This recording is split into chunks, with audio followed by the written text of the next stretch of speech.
It's the kind of mistake people joke about, the kind you think could never actually happen to you until it does. And when it does, there's no undoing it, no excuse strong enough to make it go away. My boyfriend, Aaron, and I had been together for almost 2 years. He wasn't flashy or dramatic.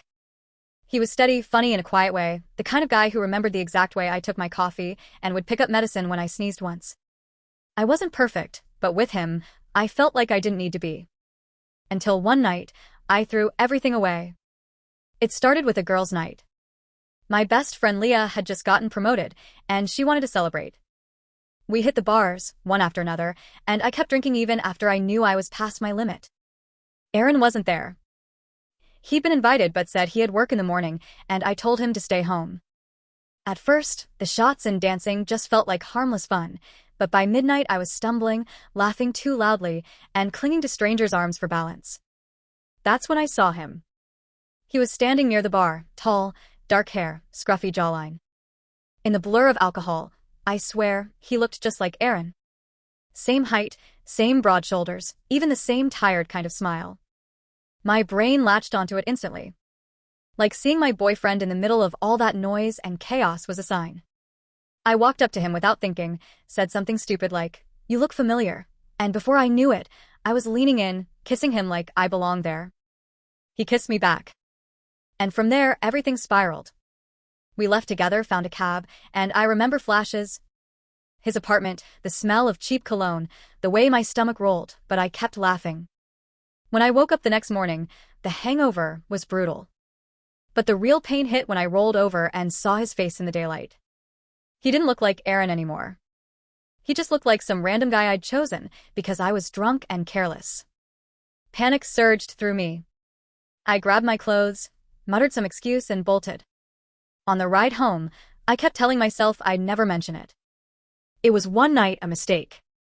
If I buried it deep enough, it would never see the light of day.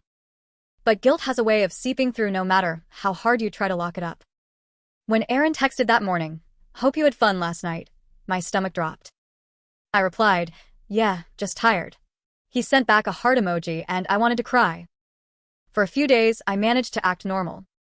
I made him dinner, I cuddled on the couch, I even laughed at his corny jokes.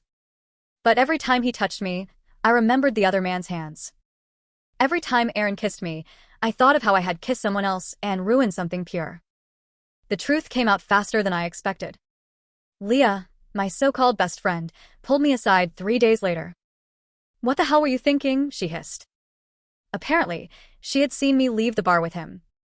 I begged her not to say anything, told her it was a mistake, that I regretted it more than anything. She stared at me, disgusted. "If you don't tell him, I will. He deserves to know." I tried to talk her out of it, but the damage was done. A week later, Aaron showed up at my apartment, his face pale. "So, who was he?" he asked. My heart dropped. Leah had told him. I tried to explain, stumbling through excuses. "I was drunk. He looked like you, I thought." Aaron cut me off, his voice shaking. "You thought he was me? That's your defense? That's insane." I begged. I cried. I told him I loved him, that it didn't mean anything, that it was just one mistake. But Aaron didn't yell. He just looked at me with his hollow expression, like something inside him had died. "I can't trust you anymore," he said. "If you loved me, you wouldn't have done it. Being drunk doesn't erase the choice you made." And just like that, he was gone. I thought maybe with time, he'd come around. But he blocked me everywhere. Social media, phone, email. Leah stopped answering my texts, and soon, word got around to our wider friend group. Suddenly, I wasn't invited to hangouts anymore. Mutual friends looked through me when we crossed paths. One even told me flat out, "You're disgusting. You had a good guy and you threw it away." Now I sit in this apartment alone, replaying that night over and over. One stupid, drunken decision, and my entire life shifted. I lost the man who treated me better than anyone ever had. I lost my best friend. I lost the respect of everyone around me, all because I couldn't handle a night out without crossing a line. And the irony is, the guy I ruined everything for? He doesn't even remember my name. To him, it was just another drunk hookup. To me, it was the biggest mistake of my life. Sometimes I still scroll through old photos of Aaron and me. The weekend trips, the birthdays, even the boring nights watching TV. And I wonder if there's any universe where I could have stopped myself, put the drink down, gone home when I should have. But I didn't. And now, the life I could have had is gone forever, replaced by this silence I made for myself.